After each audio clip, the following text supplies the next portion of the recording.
Have you ever wondered why modern movie budgets are so high?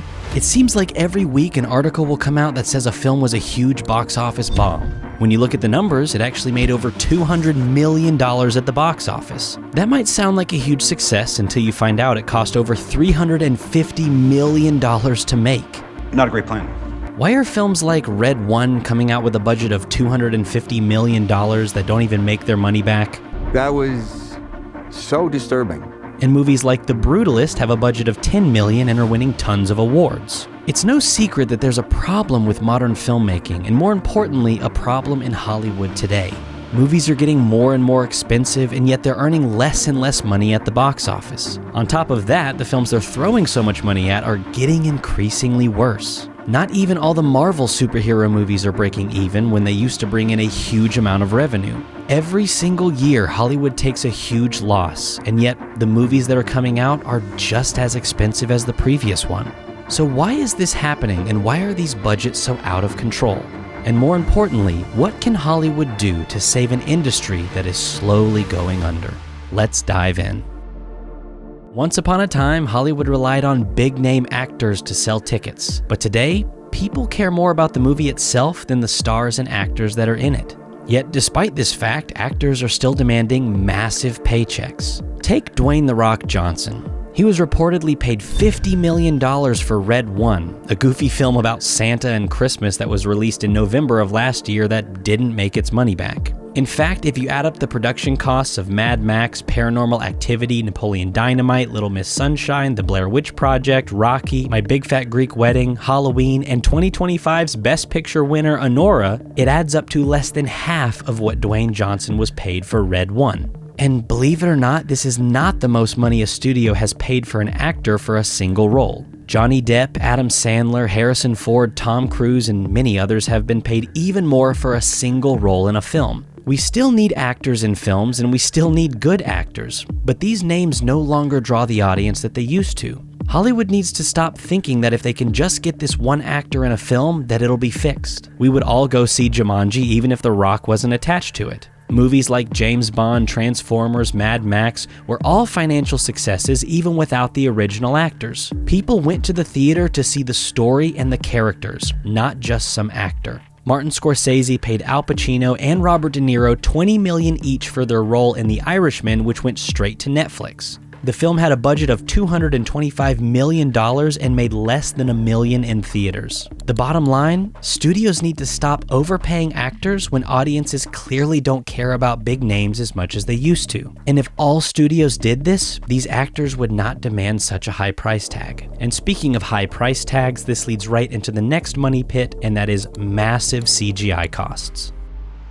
We get it, CGI can be incredible when done right. But some studios are dumping $100 million into effects that often end up looking rushed and unfinished. The worst part is that they don't even give their artists enough time to do their job properly. Many movies that come out today are bloated CGI dumps where the effects are clearly rushed and look terrible. I have a huge respect for VFX artists, but they're given impossible tasks that are impossible to achieve and then no time to complete them. Kraven the Hunter is Sony's newest flop with a budget of $130 million, bringing not even half of the budget in theaters. Not only was the story very poorly written, but many of the effects were mediocre at best. They even tried to deep fake the mouth of a character in one scene because they didn't like what she originally said. Exactly.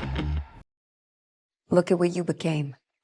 Some effects in movies are incredible and take the film to an entirely new level, but many modern movies have pointless effects that are raking up the effects budget with minimum return. Apple TV's Wolves is Apple's newest $200 million crime thriller. There's a scene that takes place at night on a snowy evening, so the crew spends all day laying out white fabric and brings out snow machines to make it look like it's supposed to. After they film everything with actual snow, they spend a ton of money replacing the snow with CG snow afterwards. Even though the CG snow looks good, this is just cranking up your film's budget for minimum return. How about Better Man? A movie that had a budget of over $100 million just to make the main character a CGI monkey? And guess what? It flopped at the box office, making just $20 million. The movie itself was very good, but many articles and interviews have come out saying that most of the film's budget was spent on visual effects because over 95% of the shots in the film had visual effects done. But somewhere there is a leak in the system because films are being released that have huge visual effects work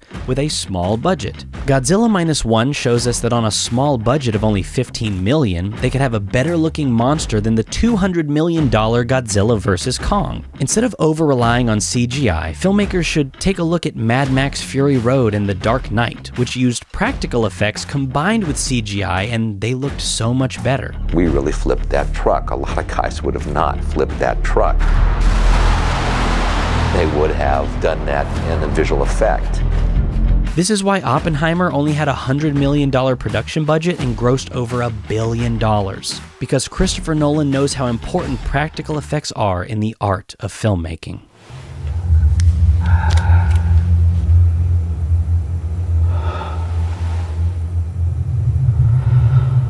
Another thing studios love to throw money at is the volume. The volume is an incredible innovation allowing filmmakers to create realistic digital environments in real time. But it's also insanely expensive. Studios still have to pay their crews and actors, and on top of that, they're spending upwards of $100,000 a day just to use the technology. Sure, it looks great when used properly, but does every movie need it? Instead of relying on high-tech stages, filmmakers should consider going back to real locations and smaller, more efficient teams. How about instead of spending $100,000 a day for an entire week of filming in the volume with fake snow, how about actually going and finding snow? Each option presents you with challenges, but it seems that the movies that choose the most realistic option are nominated for awards, and those in the volume just seem to not be that authentic. Next is reshoots. Remember when Warner Brothers spent $25 million to remove Henry Cavill's mustache in the Justice League? That's exactly the kind of absurd spending we're talking about. Reshoots are normal in filmmaking, but some studios take it to an insane level. Brave New World had a budget of $190 million to start with, but went through extensive reshoots with an extra budget of over $100 million. That's more money than most movies get for their entire production. And the movie was basically shot twice. Yeah, they yes, reshot it was. They added in, Giancarlo, which is like, all those scenes scream reshoots. It's just like just him. Oppenheimer's entire budget alone was $100 million. Brave New World had a rumored 22 days of reshoots that cost more money than the entire budget of Oppenheimer. Brave New World that was recently released is not even remotely close to the original film that was going to be released in May 2024. Nobody knows every single change that was made, but from trailers changing, interviews, screen tests, it is well known to have changed so much that it looks nothing like the original.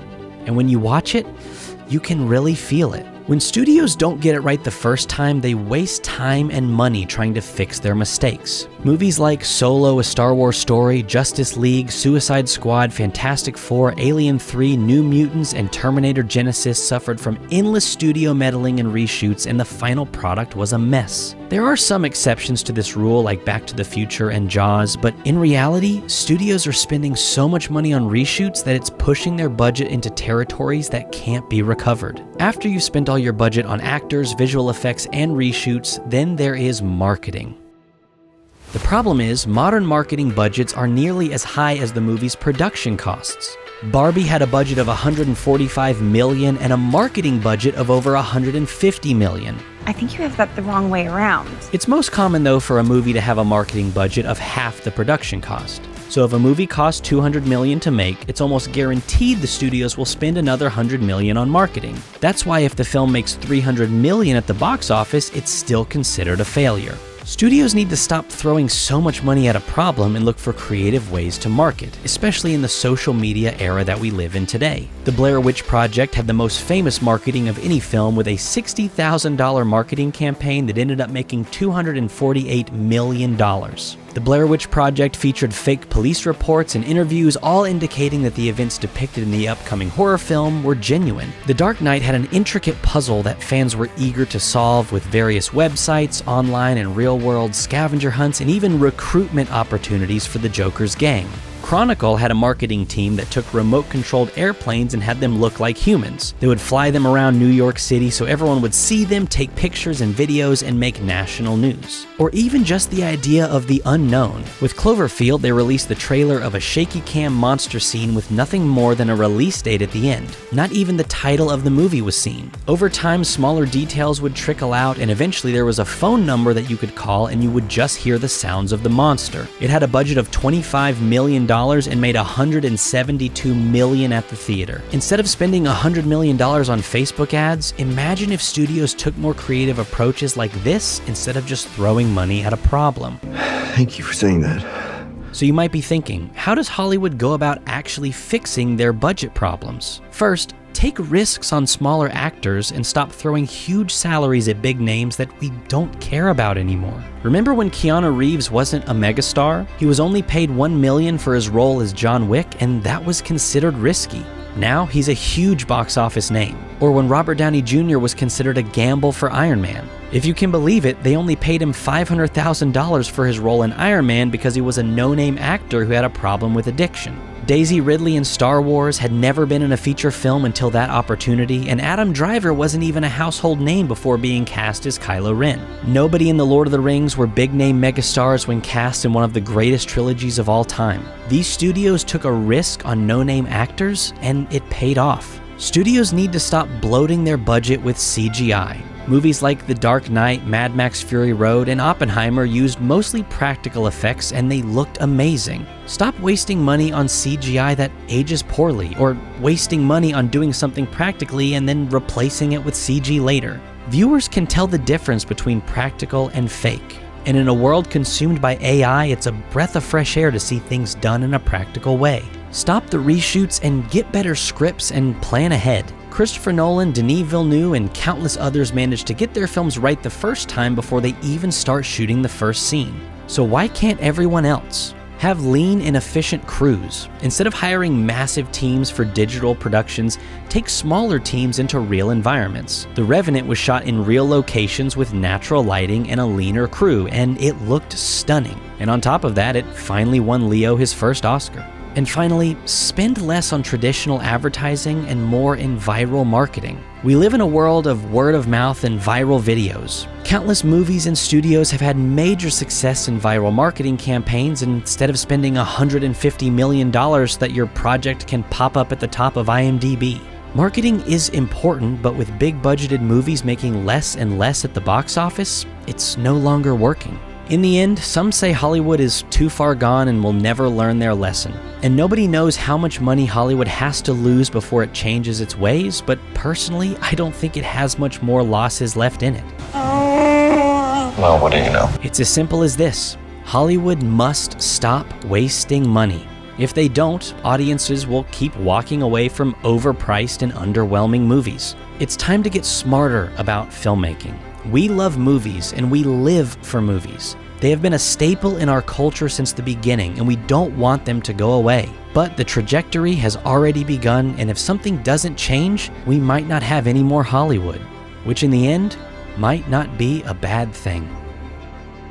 If you'd like to get smarter when it comes to filmmaking or improve your knowledge of the basics of cinematography, editing, lighting, directing, and so much more, you can check out our award-winning film course at tomorrowsfilmmakers.com. You'll get immediate access to our library of over 1,200 training videos and over 120 hours of content on every aspect of filmmaking taught by leading professionals in the film industry. With over 40,000 students from all around the world, you can join a lifetime membership of our award-winning online film course for just $97. If you'd like to take your skills to the next level, head on over to tomorrowsfilmmakers.com and learn all the skills that you need to succeed.